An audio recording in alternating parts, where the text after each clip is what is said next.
Washington y Caracas se habrían puesto en contacto para resolver el impasse que provocó el presidente Nicolás Maduro al ordenar a Estados Unidos reducir el personal de su embajada. Al parecer, la Casa Blanca habría advertido al Palacio de Miraflores poner fin a su exigencia. De lo contrario, se aplicaría el principio de reciprocidad, es decir, se ordenaría también a Caracas reducir el personal de su embajada venezolana, situación que en la práctica perjudicaría a Houston y Nueva York, ciudades de donde proceden la mayoría de exportaciones de esa parte del país. La fuente al tanto de las conversaciones de alto nivel reportó que Estados Unidos tendría conocimiento de que varios de sus funcionarios acreditados estarían dedicándose a temas políticos no acordes a su condición, incumpliendo así la Convención de Viena sobre relaciones diplomáticas. Mientras tanto, el ministro de Salud del país, Henry Ventura, confirmó el control estatal sobre la venta de medicinas a fin de evitar la escasez de remedios, situación que los médicos califican de emergencia sanitaria. En una entrevista para la emisora privada Televen, el titular del sector expresó que gracias a la aplicación del Sistema Integral para el Acceso de Medicamentos, SIAMED, a partir de la fecha se podrá cotejar las divisas que el Estado entrega a importaciones del sector y las cantidades que se venden individualmente en cada farmacia.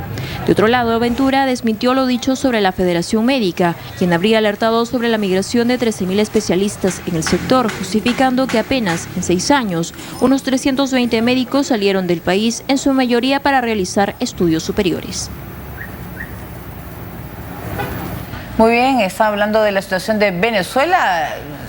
Fuentes del gobierno norteamericano lo que dicen es que lo que ellos desean es bajar la tensión con Venezuela, y cosa que hacen bien, ¿no? Porque se perjudican ambos en esta pelea de dimes y diretes, ¿no? No, pero Estados Unidos busca negociar desde una posición de fuerza, ¿no? ¿Ya? Porque por un lado aprueba este decreto que sanciona a 7 funcionarios cubanos, por otro lado corteja a los aliados de Venezuela, restablece relaciones diplomáticas o por lo menos inicia negociaciones para restablecerlas con Cuba, empieza a dar ayuda a países que hasta hace poco recibían, bueno, siguen recibiendo pero en menor proporción, su petróleo subsidiado de Venezuela, y además le ofrece reciprocidad en caso de que Venezuela insista en el retiro de diplomáticos estadounidenses, diciéndole que eso implicaría la exigencia de que se retiren diplomáticos venezolanos, lo cual sería más grave para Venezuela porque probablemente quedarían sin personal algunos de sus, o por lo menos sin el personal necesario o suficiente, algunos de sus consulados.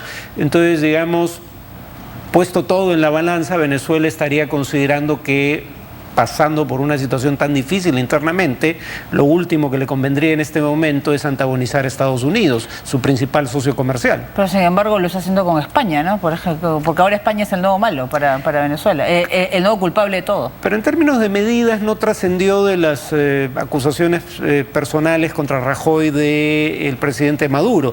Dijo que iba a aplicar medidas contra el gobierno español en los siguientes días, y estas han brillado por su ausencia. O sea, ha sido más un intercambio de dimes y diretes, o más bien acusaciones en una sola dirección. Más que dimes que diretes, ¿no es cierto? Sí, más dimes que diretes que acciones efectivas.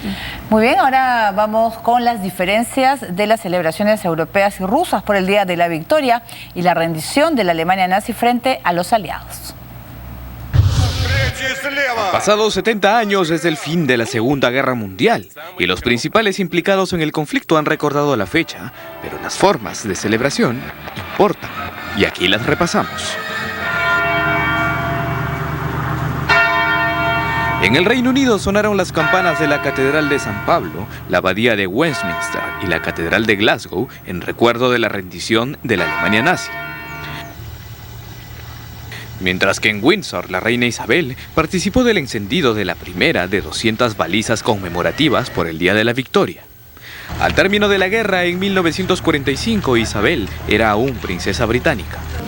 El recién reelegido David Cameron también hizo una ofrenda floral en el cenotafio de Londres.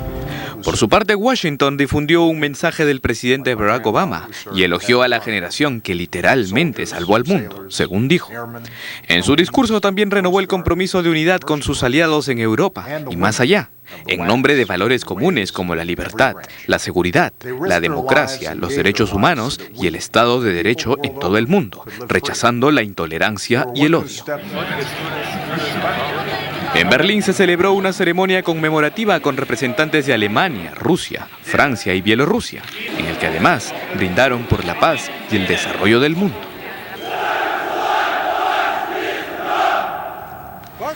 En contraste, Rusia celebró con un fastuoso desfile militar en presencia del presidente Vladimir Putin y otros 20 líderes del mundo. Fueron un total de 16.500 soldados, 200 vehículos militares, incluido el moderno tanque Armata T-14, sistemas de misiles, blindados, 140 helicópteros y aviones militares. Así es, el supertanque presentado por los rusos, yo creo que ha sido impresionante, ¿no? Es una cosa de no te metas conmigo, que mira cómo soy, ¿no? Que militarmente estoy mejor que tú.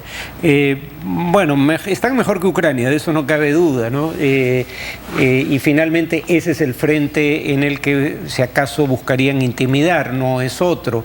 Pero aparte de las diferencias en torno a Ucrania, también hay diferencias de interpretación histórica.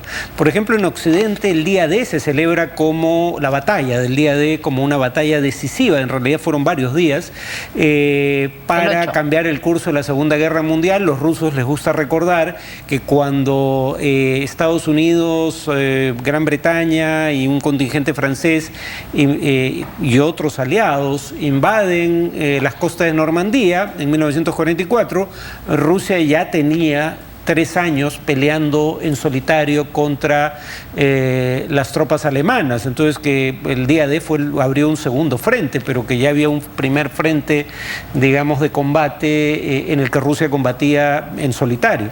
Claro, y además hay 2 días, pues uno es el 8 y otro es el 9. Es por el tema de que para Rusia es al día siguiente.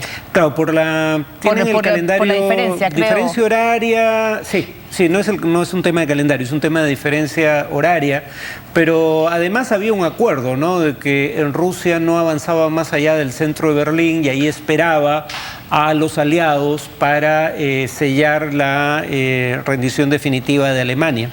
Putin ha tenido una reunión con Angela Merkel, ¿no? Que ella viajó a Moscú para participar de la ceremonia.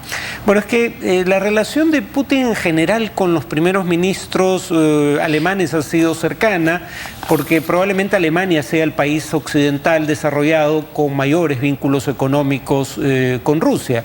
Según el propio Putin, las empresas alemanas con intereses en Rusia suman miles, pero además en el caso de Merkel hay un hecho adicional, y que es la única líder occidental que puede hablar ruso y por ende puede comunicarse con Putin en su idioma nativo sin necesidad de un traductor.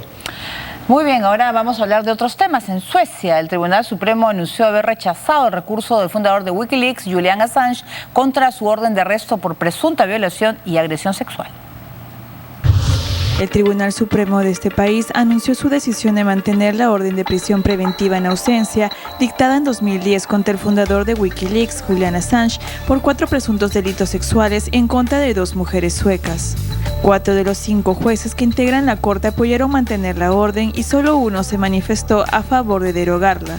El fallo considera que en la situación actual no existe motivo para suspender la orden, que considera proporcionada, además de destacar el gran interés en que se desarrolle la investigación y se aclaren los hechos. Desde el año 2012, Assange está refugiado en la Embajada de Ecuador en Londres para evitar su extradición a Suecia. El informático australiano niega las acusaciones en su contra y manifiesta que las relaciones que sostuvo con esas 2 mujeres que lo denunciaron fueron consentidas. Julian Assange también rechazó viajar a Estocolmo por temor a ser enviado luego a Estados Unidos. Ahí está en curso una investigación por la publicación en Wikileaks de 500.000 documentos militares clasificados de la guerra en Irak y Afganistán y 250.000 cables diplomáticos que pusieron en aprietos al gobierno de Washington. De tema, el Eurogrupo ha reconocido los progresos en las negociaciones con el gobierno heleno, pero pidió más esfuerzos antes de un acuerdo. Han reconocido progresos, pero expresan que aún no se han producido los avances suficientes para que haya un acuerdo. Los ministros de Economía